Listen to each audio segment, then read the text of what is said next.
Yeah, I know. Look at this. So we're in week 5, and so let's just what we've covered up to this point is we've done some introductions, a little bit of example problem, talked a little bit about the just an overview, kind of what is biomass. We've gone through the fundamentals, so first law of thermodynamics, you cannot create or destroy matter or energy, and then the other layer that's sort of added to bioenergy is just the chemical component, so just keeping track of molecular balance on each side of the equation.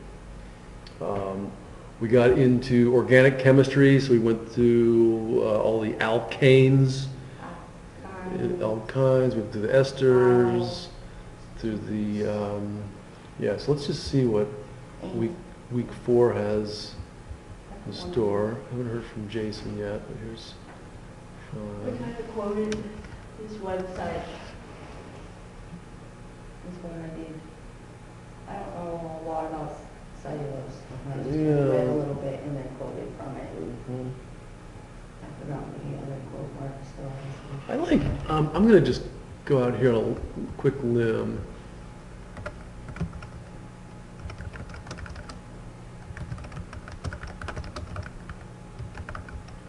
I'm going to go back to a former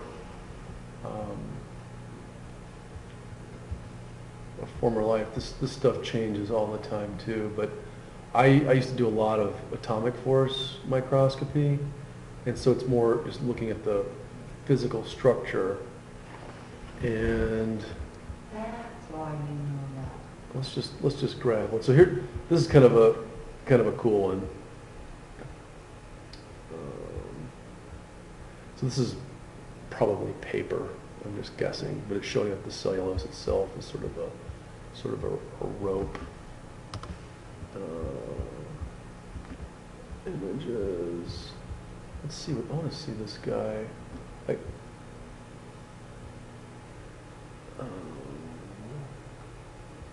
let's just visit page.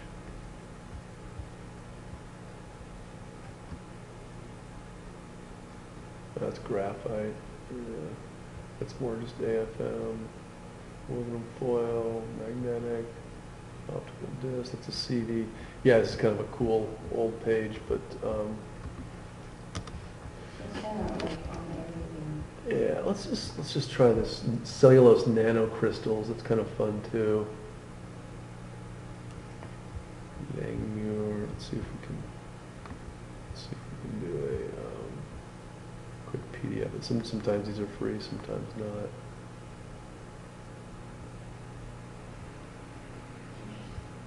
So where are these guys? Burke Nanotechnology in Purdue and Wisco.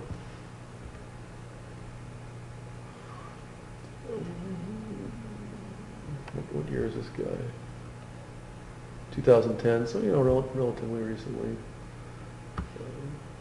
They're calling it cellulose nanocrystals, so CNC. So they're putting it in acid, so hydrolysis means just breaking in water. And so what they're showing here is the crystals themselves, like the physical chunks of cellulose, are 3 to 10 nanometers in diameter and 100 to 300 nanometers long. Kind of cool. Like the cellulose crystal is still there. And what they're showing here is kind of a neat region. So crystalline, disordered, crystalline, disordered. You can kind of think of this as a mechanical chain, except it's at the molecular scale. Like muscle looks a lot like this.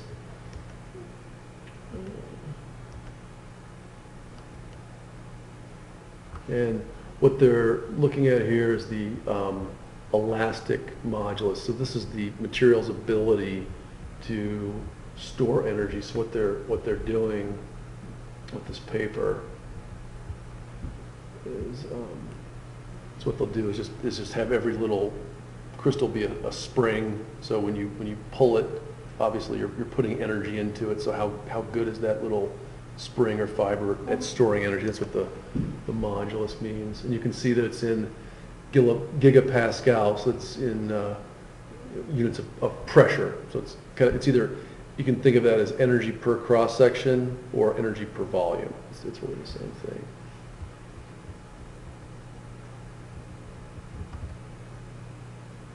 So they've got their crystal lattice structure there, and each one of these numbers delineates a direction. Won't get into that, it's a little bit beyond the scope of this class, but I want to see if we can get a picture here. Yeah, so there's an individual crystal or chunk or fiber, and that's 71 nanometers. So, so if we were to, see if I can do this on the screen here. So 71, I'm just going to put that 71 nanometers. This entire image is maybe 5 times that, so maybe 300 nanometers. So from here to here is 300. There's another 600, 900. So just like the width of this whole screen is 2 microns.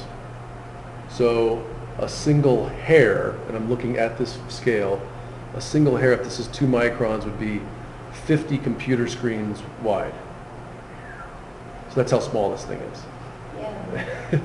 It's molecular, you know, they're getting right on down to the atomic scale. So there might, in this 71 nanometers, there are only 700 atoms. So this whole thing, you know, from, yeah, so this whole thing, if this is 10 nanometers wide, it would have 100 atoms. But in a cross section, if you were, you know, 100 atoms by 100 atoms, you'd have 10,000 atoms. And then if you've got another, what do we say, 100, that's another 1,000, so 10,000. So there might be 10 million atoms in that little chunk. Wow. So on the one hand, you're like, gosh, it's very small, but you know, there's 10 million atoms in there. Wow. There's 10 million. So what they're doing here is sort of jumping from this structure where, okay, you can count the atoms. Oxygen, carbon, carbon, carbon, carbon. So there are, you know, roughly 10 million of those little guys inside this, you know, crystalline fiber is what they're calling it. So that's kind of the neat thing, or the you know, the big reason there was a big push in nanotech.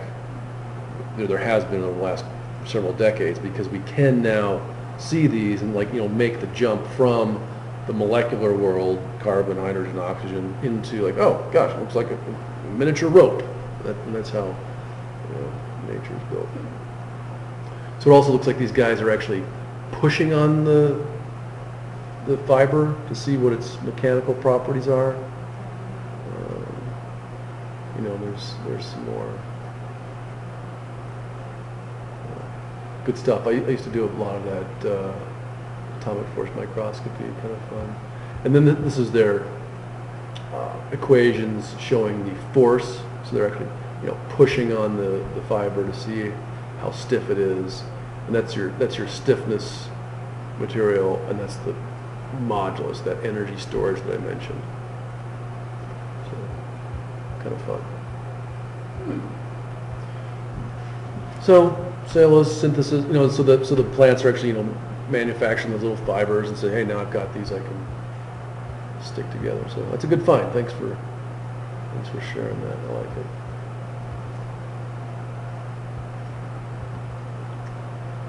All right, so that's it for week 4. Let's dive a little bit into week 5 here. Yeah, so this Shramsky I put there. I put it there in the shell a couple of years ago. It talks about biomass, you know, global biomass resources. It's not necessary for the course, it's just something that I find quite intriguing. So for the week, we're reading chapter 3, pages 59 to 73. I'm not going to dig into Shramsky. There's plenty of other stuff out online about that.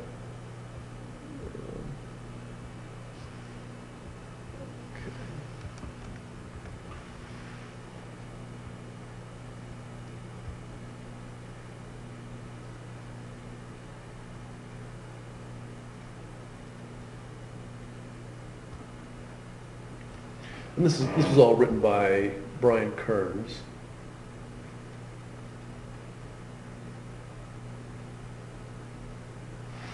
And this is a very interesting statement. And some people use the same thing talking about looking at like the streets of New York City. 150 years ago, there were just mountains of horse manure, right? So it was a big problem, horse manure everywhere, let's get rid of it. Now, I could go to the hardware store and it's going to cost me. If I want horse manure, it's going to cost me some money. So, some things that are, you might think of as a liability can quickly become an asset. And, this is one pretty good example. Even today, and unfortunately I think my camera, let's see if this camera's actually working. Oh yeah, here we go. So this is today I was riding my bike in and picked this piece of, former biomass off the ground. It's just a squished plastic bottle. And so for me, what I would really like to do here in Missoula is start to commoditize plastics. Because if we go out right now to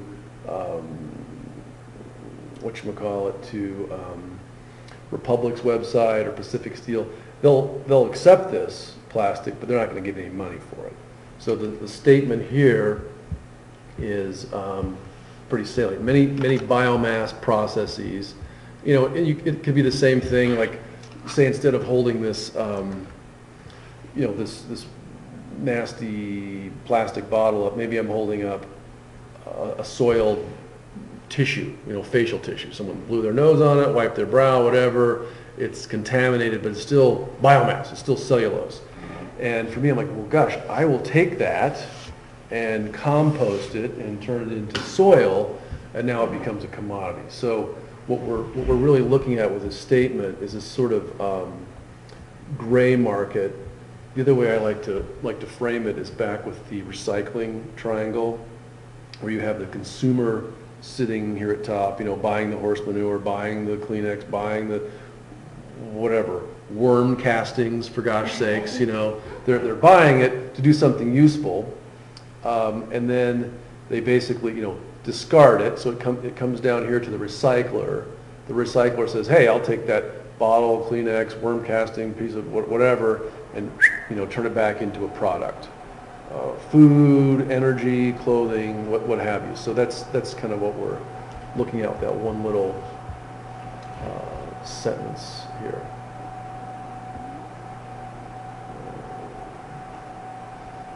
Yeah, so same thing with ethanol. All that corn sitting out there going to waste that might otherwise be used. Let's turn it into ethanol and run our cars with it.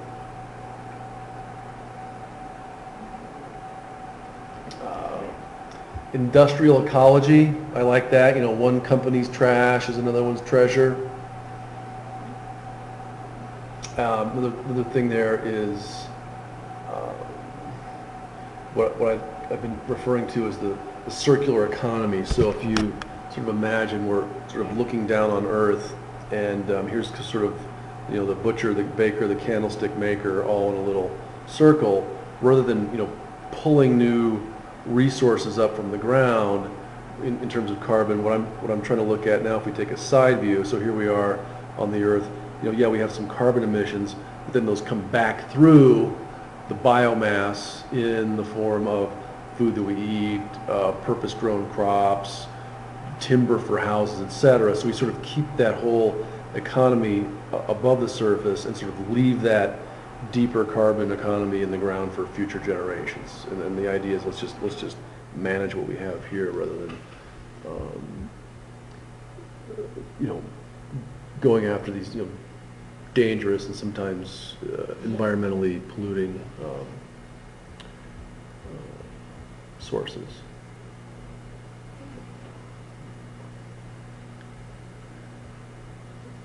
Yeah, and the Hull's Dairy. Let's see if that article is still up and running. Yeah, there we go. This is a little bit dated, and the Hull's Dairy has had its issues. with sulfur getting into their, sulfur getting their process. But there's Dan Hulls, neat guy. I met him a few times. We typically will take tours down there to check out his rig. And I don't know if there's a shot of it here, but they've got two big bioreactors, and basically what's happening is this is going through an anaerobic digestion phase. So there are microorganisms that eat this. They have cellulase in them. They actually have the same the same enzymes that allow cows to do their thing, namely digest cellulose. If humans had cellulase, we could just go out and eat grass. It would be great. Maybe who knows? Maybe we'll be there someday. Like, running out of food. Well, here's a cellulose gene for you. Just munch that lawn. But there are specific bacteria in the stomachs of cows that allow them to digest this. Right. The same bacteria are hanging out in the tanks. The methane comes off, and there's your bioenergy, if you will. So that's where that comes from. And here's a neat little shot. And if you ever make your way down there, you'll see that on this side there's two big squeegees that just take all of the animal waste down. It's then pumped into a tank over here, and they make electricity from it.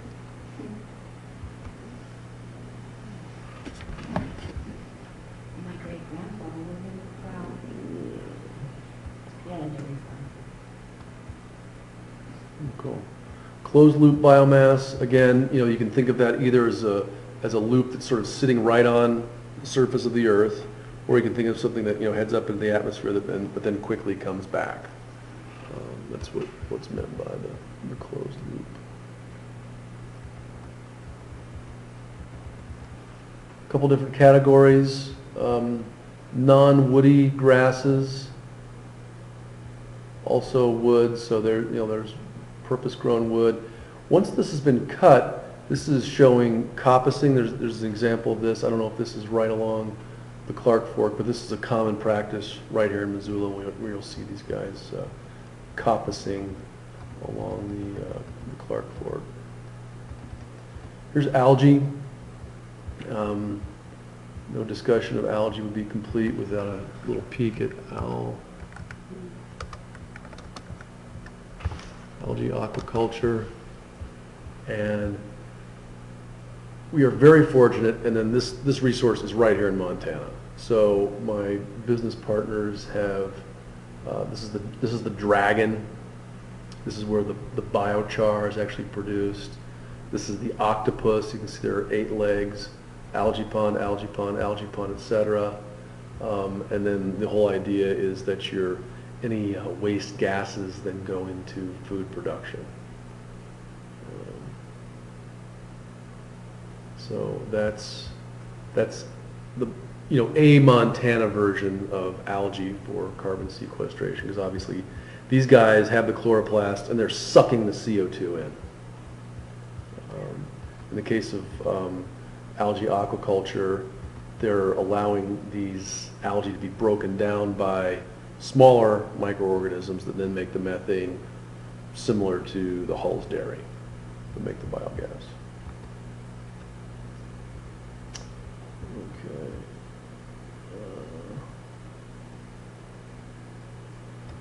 So agricultural waste, silviculture waste, municipal solid waste, food waste, manure. So these are kind of 5 major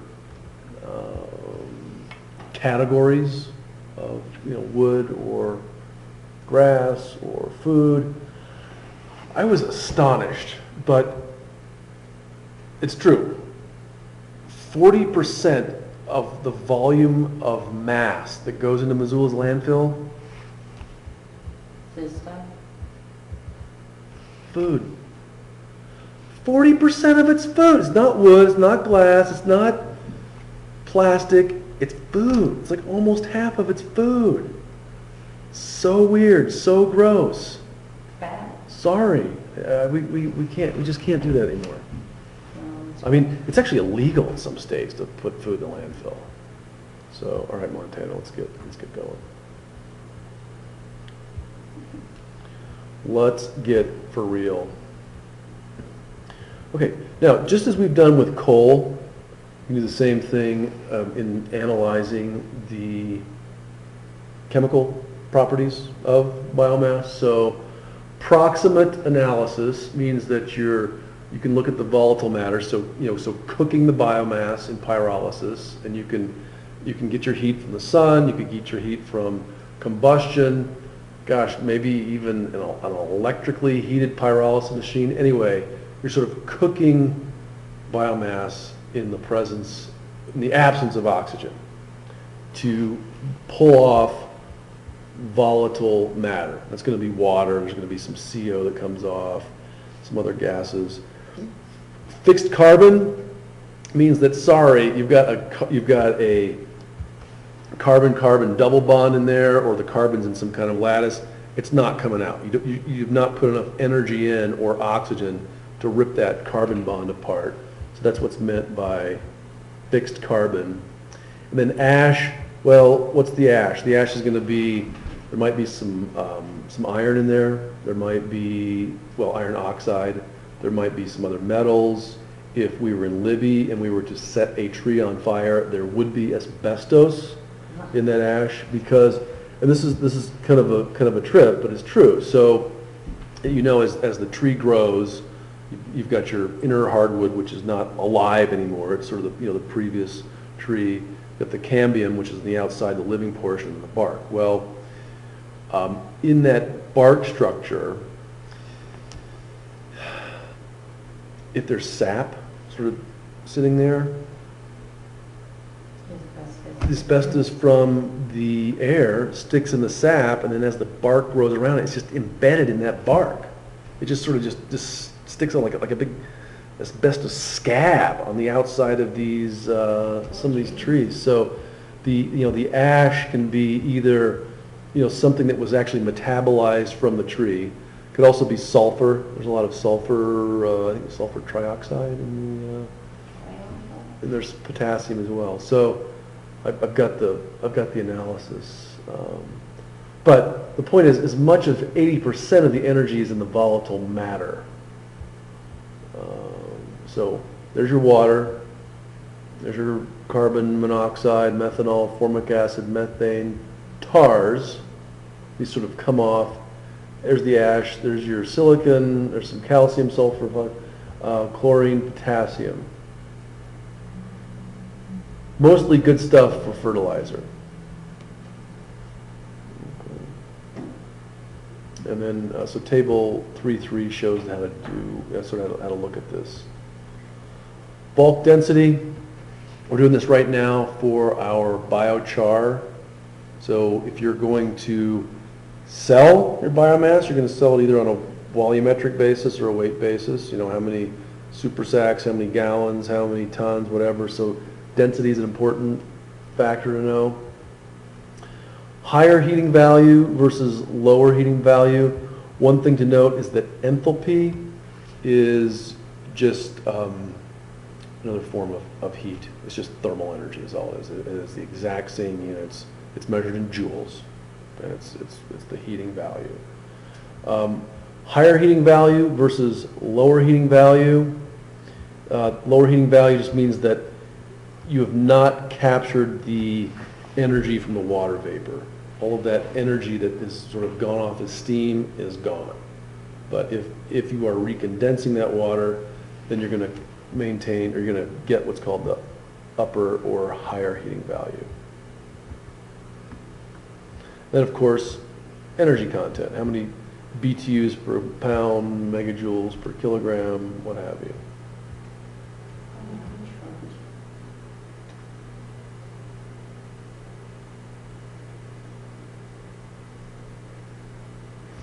Okay, so this is important. A quad, it's kind of convenient. U.S. energy demand is 100 quads. A quad is a quadrillion BTUs. So that's going to be our annual budget. One quad is. One quad is a quadrillion. So let's see down here. There's your quadrillion. So 10 to the 15th. It's basically 100 peta BTUs. 100 peta BTUs. 100 peta BTUs. You know, then you can convert BTUs to megajoules.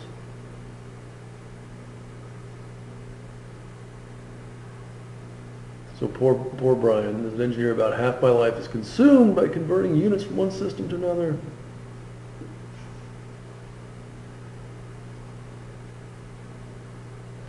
That's good to know. So one quad is about 1 exajoule.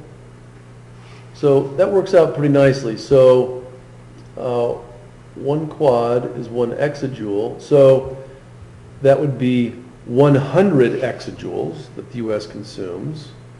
Now, what that, and remember, so that is 1/5. The United States, which is 1/20th of the global population, consumes 1/5 of its energy. Planes, trains, automobiles, factories. Doesn't sound so extreme, then. Yeah. Well, that's the reality. We as Americans, we're a third of a billion, so that's, you know, a 20th, a little less than a 20th of the world's population, and we consume 1/5 of its energy. 1/5. 1/5. Okay. All right, well that's pretty good. Brian Kearns does a very nice job with this. Let's look at the example problem.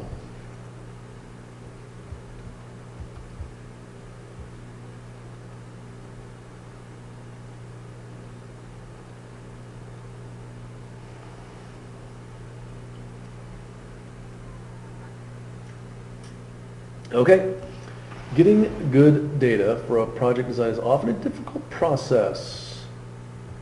Short of specific testing in the lab, we often have to do data searches among published reports. So you might not have your own data, you gotta go, someone else already did it. Someone already did the analysis of your substance. We must choose the next best thing or make some calculated, educated assumptions. The data tables in Chapter 3 of the textbook are excellent resources. Sometimes important physical quantities such as heating value can be estimated if it's not known. Okay, so what we're looking at here is the higher heating value, and again this is measured in megajoules per kilogram, is equal to, and this is just an empirical formula, so this is Y equals mx minus b. That's all it is. That's what this equation is. Y equals mx, you know, plus or minus, same difference, b. Okay, so the table gives a higher heating value measured for a bunch of biomass varieties: alfalfa, corn stover, Douglas fir, rice hulls, walnut shells.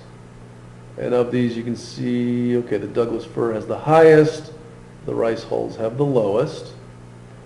We're also looking at percent carbon. Well, the Douglas fir has the highest, and again, the rice hulls have the lowest. So you can say, oh gosh, it looks like there's a correlation between how much carbon is there and what the higher heating value is. And so from here, we're looking at formula estimated, the difference and the percentage differences. So the largest deviation is positive 2.5%. So this is sort of a divergence from this line. Yeah, 2.5%, I can live with that. And the worst, the smallest is 0.17 from the line. So what they've done is sort of drawn a line through this. So what we're looking for is basically to put in the carbon content to get the higher heating value. So this is your X and this is your Y. That's really all that's going on there. And you can see it's about right? 0.45, it's about half, so. So that's a good little thing. So taking a set of data, a table of data, and turning it into an algebraic equation. That's basically what we're after here. Okay, let's just take a look at the homework.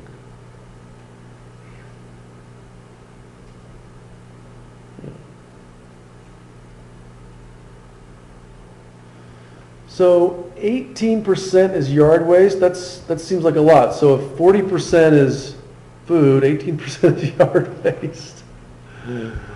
What's the other 40%? Well, gosh, it's anybody's guess, but styrofoam, plastic, wood, metal,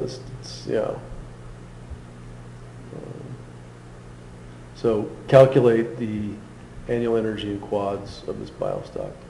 Pretty simple. It's pretty simple little homework problem. Okay, well, that's about all I have for this week. Not too bad. Yeah. Yeah. There it is. And here's a few lectures from last year if you want to check them out. So. I've actually been watching them, so they're helpful. Cool. I think I've got a little more detail in some of those than I've been putting in.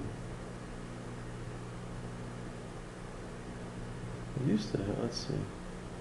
It's kind of funny. There were a few other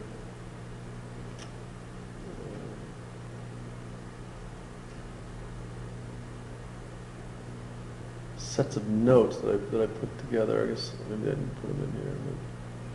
But yeah, that's okay. That's all right.